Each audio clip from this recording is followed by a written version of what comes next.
പിറ്റേന്ന് രാവിലെ തന്നെ പീറ്റർ മൂർത്തിയെ കാണാനെത്തി. പാറു ഓഫീസിലേക്ക് പോയിരുന്നു. സാർ, എനിക്ക് കുറച്ച് വിവരങ്ങൾ കിട്ടണമായിരുന്നു, പീറ്റർ പറഞ്ഞു. ചോദിച്ചോളൂ. മൂർത്തി അനുവാദം നൽകി. എനിക്ക് അറിയേണ്ടത് സാറിൻ്റെ മോളെക്കുറിച്ചാണ്, മിസ്സിസ് സൗപർണികയെക്കുറിച്ച്. സാറിൻ്റെ മക്കൾക്ക് ഇന്ത്യയിലുള്ള ഏക കേസ് അന്ന് നടന്ന കിഡ്നാപ്പിംഗ് ആണ്. വേറൊരു കേസ് ഇവിടെ നടന്നതായി ഇതുവരെ അറിവ് കിട്ടിയിട്ടില്ല, പീറ്റർ പറഞ്ഞു. സിദ്ധാർത്ഥ് തൻ്റെ ഫോണിൽ റെക്കോർഡ് സിസ്റ്റം ഓൺ ചെയ്തു റെഡിയായി. മൂർത്തി പറഞ്ഞു തുടങ്ങി. പാറു തൻ്റെ കമ്പനിയിൽ ജോലിക്കായി വന്നതു മുതൽ തൻ്റെ മകളായി ദത്തെടുത്തതും ആദിയുമായി വിവാഹം നടത്തിയതുവരെ മൂർത്തി വിശദമായി പറഞ്ഞു. അപ്പോൾ മലപ്പുറം ആണോ അവരുടെ നാട്, പീറ്റർ ചോദിച്ചു. അതെ. ഈ ആദി എങ്ങനെയാ? സ്വഭാവം, നാട്, വീട്, ഫ്രണ്ട്സ് എല്ലാം അറിയണം എനിക്ക്, പീറ്റർ വ്യക്തമാക്കി. മൂർത്തി അവൻ്റെ സകല ഡീറ്റെയിൽസും കൊടുത്തു. സാറിൻ്റെ ആൺമക്കളെ പേടിച്ച് മകൾക്ക് ഏർപ്പെടുത്തിയ ബോഡി ഗാർഡ്സിനെ എനിക്കൊന്ന് കാണണം.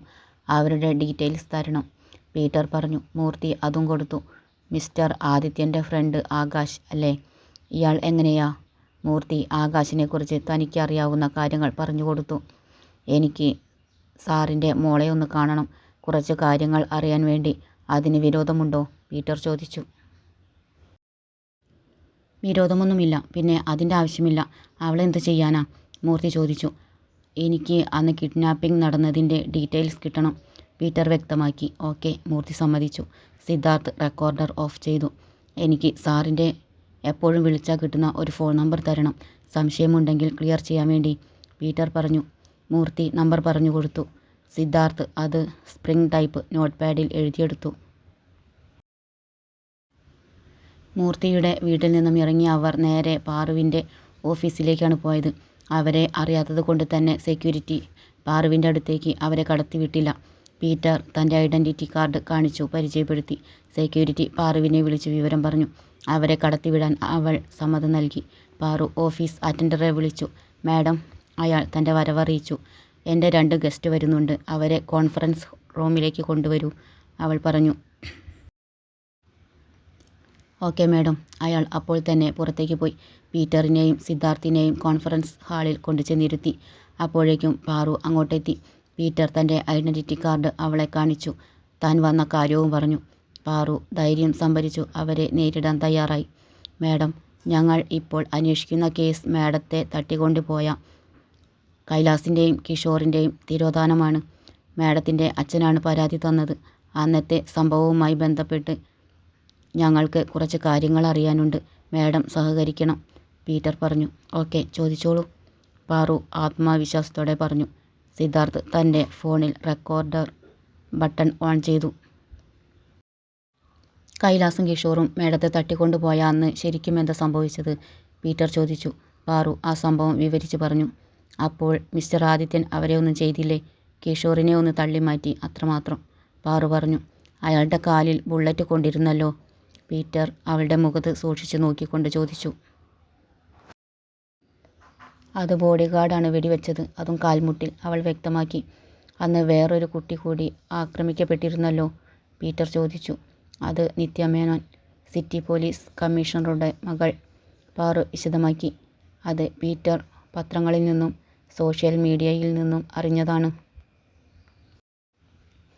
ഈ ആകാശ് അവരെ ഉപദ്രവിച്ചിരുന്നോ, പീറ്റർ ചോദിച്ചു. ഇല്ല, പോലീസാണ് അവരെ കൈകാര്യം ചെയ്ത് ഒതുക്കിയത്. കഞ്ചാവ് അടിച്ചു, വളരെ വയലൻ്റായിരുന്നു അവർ, പാറു വ്യക്തമാക്കി. പീറ്റർ മനസ്സിലായെന്ന മട്ടിൽ തലകുലുക്കി. ആദ്യം തന്നെ സംഭവസ്ഥലത്തു എത്തിയതാരാ? പോലീസാണോ മിസ്റ്റർ ആദിത്യനാണോ, പീറ്റർ അവളെ സൂക്ഷിച്ചു നോക്കിക്കൊണ്ട് ചോദിച്ചു. 3 കൂട്ടരും ഒന്നിച്ചാണ് വന്നത്, പോലീസും ആദിയേട്ടനും ബോഡി ഗാർഡ്സും, പാറു ആത്മവിശ്വാസത്തോടെ പറഞ്ഞു. ആദ്യം അകത്ത് കയറിയത് ആരായിരുന്നു? ഞാൻ ഉള്ള റൂമിലേക്ക് ആദിയേട്ടൻ. കിഷോറിനെ തള്ളി മാറ്റിയിട്ടാണ് എന്നെ രക്ഷിച്ചത്. പിന്നാലെ ബോഡി ഗാർഡ്സും വന്നു.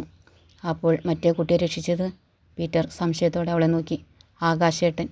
അവൾക്ക് ബോധമില്ലായിരുന്നു, അതുകൊണ്ട് അവളെ പുറത്തെത്തിക്കാനാണ് ആദ്യം ശ്രമിച്ചത്, പാറു വിശദമാക്കി. ആ കുട്ടിക്ക് എപ്പോഴാണ് ബോധം വന്നത്, പീറ്റർ ചോദിച്ചു. അവളെ പുറത്തെത്തിച്ചതിന് ശേഷം ഞാനാണ് അവളെ തട്ടി വിളിച്ചുണർത്തിയത്, പാറു വിഷമത്തോടെ പറഞ്ഞു. അത് മനസ്സിലാക്കി പീറ്റർ ചോദ്യം ചെയ്യൽ നിർത്തി.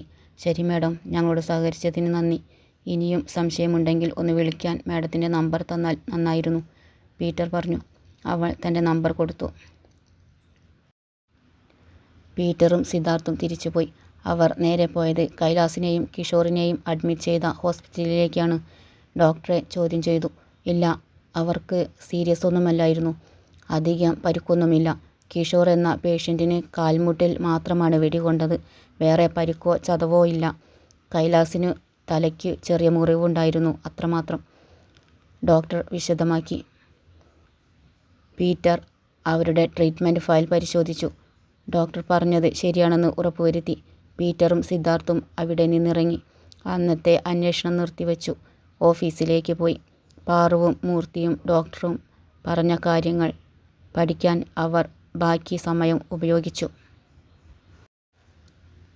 അവർക്ക് പിറ്റേന്ന് അന്വേഷണത്തിന് പോകേണ്ട റൂട്ട് മാപ്പും തയ്യാറാക്കാനുണ്ടായിരുന്നു. രാവിലെ നേരത്തെ ഉണർന്നിരുന്നെങ്കിലും ആകാശ് ഓഫീസിൽ പോയതിനു ശേഷമാണ് നിത്യ കണ്ണു തുറന്നത്. പിന്നെ വേഗം കുളിച്ചിറങ്ങി ഒരു ചുരിദാർ എടുത്തിട്ടു താഴേക്കിറങ്ങി. മാലതി അവൾക്ക് ചായ കൊടുത്തു. ചായ കുടിച്ചപ്പോൾ മുതൽ അവൾക്ക് എന്തൊക്കെയോ ഒരു അസ്വസ്ഥത പോലെ തോന്നുന്നുണ്ടായിരുന്നു. അമ്മേ, അച്ഛനെവിടെ? അച്ഛൻ പാടത്തേക്ക് പോയി. ഇന്ന് പണിക്കാരുണ്ട്, മാലതി കൗണ്ടർ ടോപ്പ് തുടച്ചുകൊണ്ട് പറഞ്ഞു. അച്ഛനുള്ള ഫുഡ് ഉണ്ടാക്കി വെച്ചിട്ട് നമുക്കൊന്ന് ഹോസ്പിറ്റൽ വരെ പോകണം, അവൾ മാലതിയെ ചുറ്റിപ്പിടിച്ചുകൊണ്ട് പറഞ്ഞു. എന്താ മോളെ, നിനക്കെന്ത് പറ്റി? ഞാൻ അക്കുവിനെ വിളിക്കാം, മാലതി വെപ്രാളത്തോടെ പറഞ്ഞു.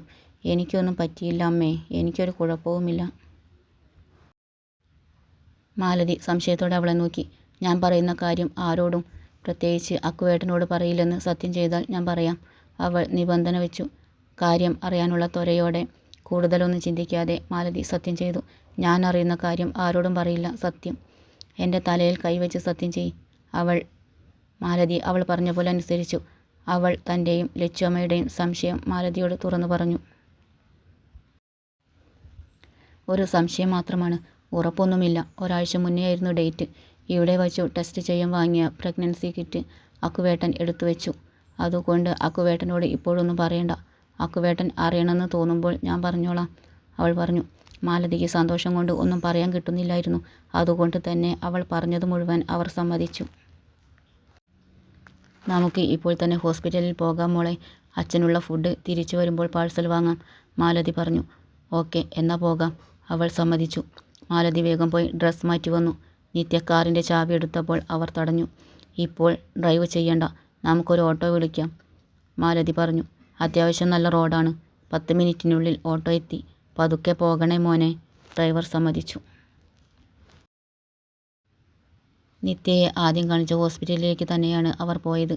മാലതി ഗൈനക്കോളജി വിഭാഗത്തിലേക്ക് ടോക്കൺ എടുത്തു. തിരക്കില്ലാത്തതിനാൽ അവർ വേഗം കൺസൾട്ടിംഗ് റൂമിലേക്ക് കയറി. ഡോക്ടറുടെ ചോദ്യങ്ങൾക്ക് അവൾ വ്യക്തമായ ഉത്തരം നൽകി. ഡോക്ടർ ടെസ്റ്റിന് എഴുതി കൊടുത്തു. സിസ്റ്റർ അവളെയും കൂട്ടി ലാബിലേക്ക് പോയി. മാലതി ആ നേരം അത്രയും പ്രാർത്ഥിക്കുകയായിരുന്നു. തൻ്റെ പ്രതീക്ഷ തെറ്റിക്കല്ലേ ഭഗവാനെ. നിത്യ അങ്ങോട്ട് വരുന്നുണ്ടായിരുന്നു. റിസൾട്ട് കിട്ടാൻ സമയമെടുക്കും അമ്മേ, നിത്യ പറഞ്ഞു. വാ, അപ്പോഴേക്കും നമുക്ക് ക്യാൻറ്റീനിൽ പോയി ഒരു ചായ കുടിക്കാം. മാലതി അവളെയും കൂട്ടി പുറത്തേക്ക് നടന്നു. പാറു ആദിയെ വിളിച്ച് എല്ലാ വിവരങ്ങളും പറഞ്ഞിരുന്നു.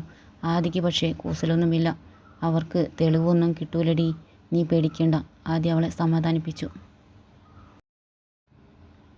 നിത്യയും മാലതിയും ക്യാൻറ്റീനിൽ നിന്ന് വന്നപ്പോഴേക്കും ടെസ്റ്റിൻ്റെ റിസൾട്ട് റെഡിയായിരുന്നു.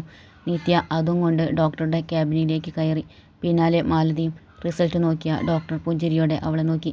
ഗുഡ് ന്യൂസ് ആണല്ലോ, ഇയാളൊരു അമ്മയാവാൻ പോകുക. നിത്യയും മാലതിയും പരസ്പരം നോക്കി പുഞ്ചിരിച്ചു. നല്ലോണം രക്തക്കുറവുണ്ട്. പച്ചക്കറികളും പഴങ്ങളും ഇലക്കറികളുമൊക്കെ ഭക്ഷണത്തിൽ ഉൾപ്പെടുത്തണം. ഇയാളുടെ ഹെൽത്ത് പറ്റെ വീക്കാണ്, അതുകൊണ്ട് റെസ്റ്റ് എടുക്കണം, ഡോക്ടർ മരുന്ന് എഴുതി കൊടുത്തു. നിത്യയെ പുറത്തിരുത്തി മാലതി മരുന്ന് വാങ്ങി വന്നു. നിത്യ ലക്ഷ്മിക്ക് ഫോൺ ചെയ്യുന്നുണ്ടായിരുന്നു. അവർക്ക് സന്തോഷമായി.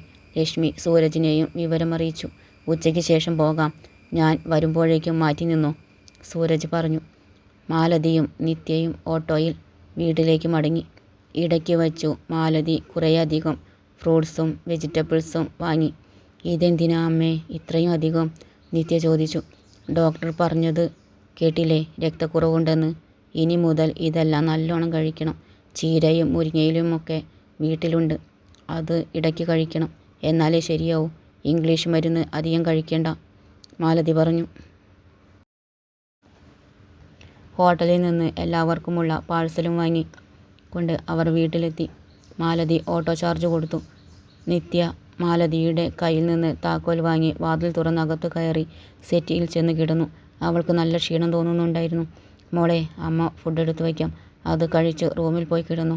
എനിക്കൊന്നും വേണ്ട അമ്മേ, ഒന്ന് കിടന്നാൽ മതി. മാലതി സമ്മതിച്ചു. നിത്യ പതുക്കെ എഴുന്നേറ്റ് റൂമിലേക്ക് നടന്നു. ആകാശിന് ഓഫീസിൽ നിത്യയില്ലാഞ്ഞിട്ട് ഒരു ശൂന്യത പോലെ തോന്നുന്നുണ്ടായിരുന്നു.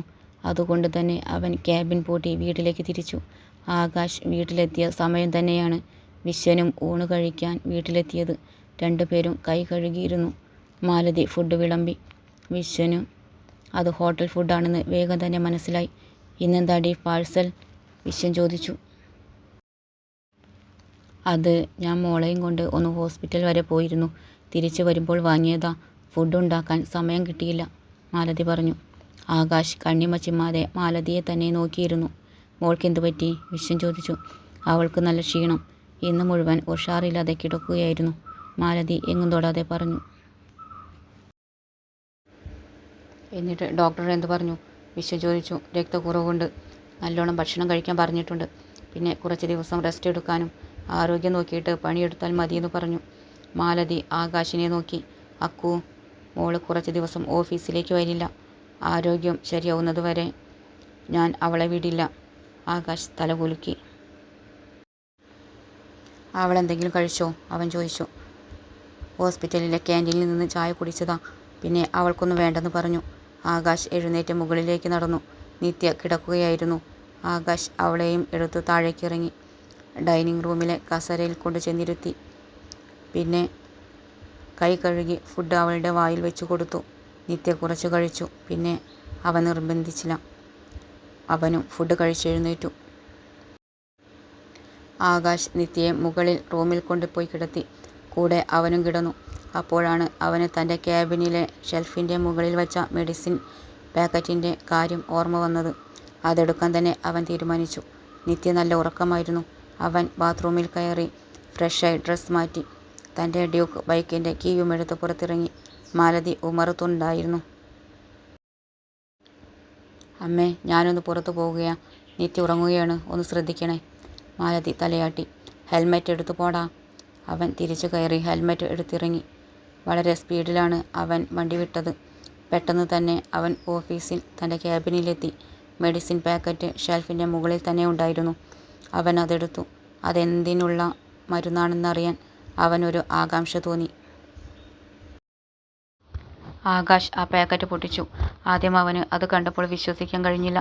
പിന്നെ സന്തോഷം കൊണ്ട് ശ്വാസം വിലങ്ങുന്ന പോലെ തോന്നി. അപ്പോൾ ഇന്നലെ ഫുഡ് കഴിച്ചപ്പോൾ വോമിറ്റ് ടെൻഡൻസി കാണിച്ചത് ഇതുകൊണ്ടായിരുന്നോ? ഇന്ന് അവൾ ലീവ് എടുത്തതും അമ്മ അവളെ ഹോസ്പിറ്റലിൽ കൊണ്ടുപോയതും ഇതുകൊണ്ടായിരുന്നോ? അപ്പോൾ ഇന്ന് ഹോസ്പിറ്റലിൽ നിന്ന് കിട്ടിയ റിസൾട്ട് എന്തായിരിക്കും? അവന് അതറിയാൻ ആകാംക്ഷ തോന്നി. അവൾ തന്നോട് പറയുന്നത് വരെ താൻ ഇത് അറിഞ്ഞതായി ഭാവിക്കില്ല. അവൻ ആ പാക്കറ്റ് എടുത്ത് പോക്കറ്റിൽ വെച്ചു. പോകുന്ന വഴി കളയാം. പിന്നെ ഹെൽമറ്റും കീയും എടുത്ത് ക്യാബിൻ പൂട്ടിയിറങ്ങി. പോകുന്ന വഴി മെഡിക്കൽ ഷോപ്പിൽ നിന്ന് പുതിയൊരു കിറ്റ് വാങ്ങി. ആദ്യത്തെ പൊട്ടിച്ച പാക്ക് പോകുന്ന വഴിയിലുള്ള വേസ്റ്റ് ബിന്നിൽ കളയുകയും ചെയ്തു. ബേക്കറിയിൽ നിന്ന് കുറേയധികം ഡ്രൈ ഫ്രൂട്ട്സും ഈന്തപ്പഴവും വാങ്ങി അവൻ വീട്ടിലേക്ക് തിരിച്ചു. നിത്യ TV കണ്ടുകൊണ്ട് ഹാളിലെ സെറ്റിയിൽ കിടക്കുന്നുണ്ടായിരുന്നു. ആകാശ് മെഡിക്കൽ ഷോപ്പിലെ പാക്കറ്റ് അവളെ ഏൽപ്പിച്ചു. ഇതിനു വേണ്ടിയല്ലേ നീ എന്നോട് പിണങ്ങിയിരിക്കുന്നത്? ഇനി പിണങ്ങാൻ പാടില്ല. അവൾ തലകുലുക്കി. ഇത് കുറച്ച് ഡ്രൈ ഫ്രൂട്ട്സും ഈന്തപ്പഴവുമാണ്. രക്തക്കുറവിന് ബെസ്റ്റാ.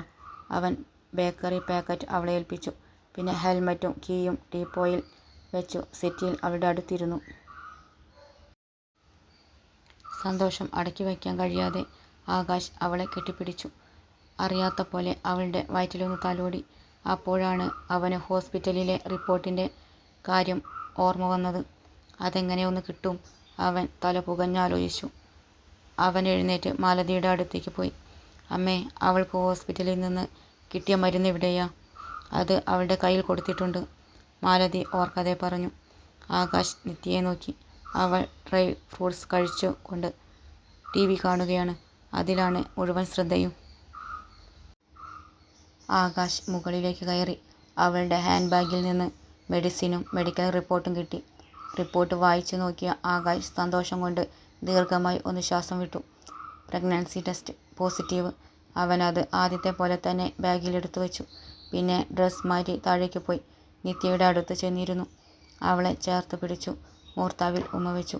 നിത്യ അവൻ്റെ മേലേക്ക് ചാരിയിരുന്നു. തൻ്റെ കഴിപ്പ് തുടർന്നു. ഇടയ്ക്ക് ആകാശിൻ്റെ വായിലും വെച്ചു കൊടുക്കുന്നുണ്ട്. കുറച്ച് കഴിച്ചപ്പോഴേക്കും അവൾക്ക് മതിയായി. ആകാശ് ബാക്കിയുള്ളതെല്ലാം വൃത്തിയുള്ള ടിന്നിൽ എടുത്തു വെച്ചു. വൈകുന്നേരം വിശൻ പാടത്തെ പണി കഴിഞ്ഞു കുളത്തിൽ പോയി കുളിച്ചു. അടുക്കള വഴി അകത്തു കയറി ഡ്രസ് മാറ്റി വന്നു. മാലതി ചായ എടുക്കുന്നുണ്ടായിരുന്നു. ആകാശ് സെറ്റിയിൽ ഇരുന്ന് ലാപ്ടോപ്പിൽ വർക്ക് ചെയ്യുകയാണ്. നിത്യ മേൽ കഴുകാൻ പോയി. അപ്പോഴാണ് സൂരജിൻ്റെ കാർ മുറ്റത്ത് വന്ന് ബ്രേക്കിട്ടത്. വിശ്വനും മാലതിയും ആകാശും മുറ്റത്തേക്ക് ഇറങ്ങി വന്നു. ലക്ഷ്മിയും സൂരജും കാറിൻ്റെ പിൻസീറ്റിൽ നിന്നും ഡിക്കിയിൽ നിന്നും തങ്ങളുടെ ബാഗും കുറേയധികം ഷോപ്പറുകളും എടുത്തിറക്കി വച്ചു. പലതരം പലഹാരങ്ങളും ഫ്രൂട്ട്സും ഹോർലിക്സും ബൂസ്റ്റും രക്തം കൂടാനുള്ള അരിഷ്ടവും ആയുർവേദ എണ്ണയും കുഴമ്പും എല്ലാം ആ കൂട്ടത്തിലുണ്ടായിരുന്നു. അതൊക്കെ ലക്ഷ്മിയുടെ നിർബന്ധപ്രകാരം വാങ്ങിയതായിരുന്നു. വിശ്വൻ അമ്പരന്ന് നിൽക്കുകയായിരുന്നു.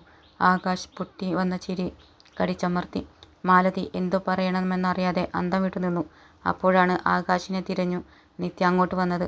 അവളും ഷോപ്പറുകൾ കണ്ടു അന്തം വിട്ടു നിന്നു. ഇതെന്തിനാടോ ഇത്രയും അധികം? ഇതെന്തിനാ എണ്ണയും കുഴമ്പുമൊക്കെ? ഇവിടെ ആരെങ്കിലും വയ്യാതെ കിടക്കുന്നുണ്ടോ? വിശ്വൻ ചോദിച്ചു. അയാൾക്കൊന്നും മനസ്സിലായില്ല. എൻ്റെ പേരക്കുട്ടിയുടെ വരവറിഞ്ഞതിനു ശേഷം വിവരമറിയാൻ വരുമ്പോൾ വെറും കൈയോടെ വരാൻ പറ്റുമോ? ഇതൊക്കെ ഒരു സന്തോഷമല്ലേടോ? സൂരജ് ചിരിച്ചുകൊണ്ട് ചോദിച്ചു. വിശ്വൻ വാ പൊളിച്ചു നിന്നു. നിത്യ ദയനീയമായി മാലതിയെ നോക്കി. പിന്നെ ആകാശിനെയും. ആകാശ് അവളെ തന്നെ നോക്കി നിൽക്കുകയായിരുന്നു ഗൗരവത്തോടെ. പിന്നെ ഒന്നും മിണ്ടാതെ തിരിഞ്ഞു അകത്തേക്ക് നടന്നു. അതു കണ്ട് നിത്യയ്ക്ക് വിഷമമായി. ഇന്ന് രാത്രി പറയണമെന്ന് കരുതിയതാണ് താൻ.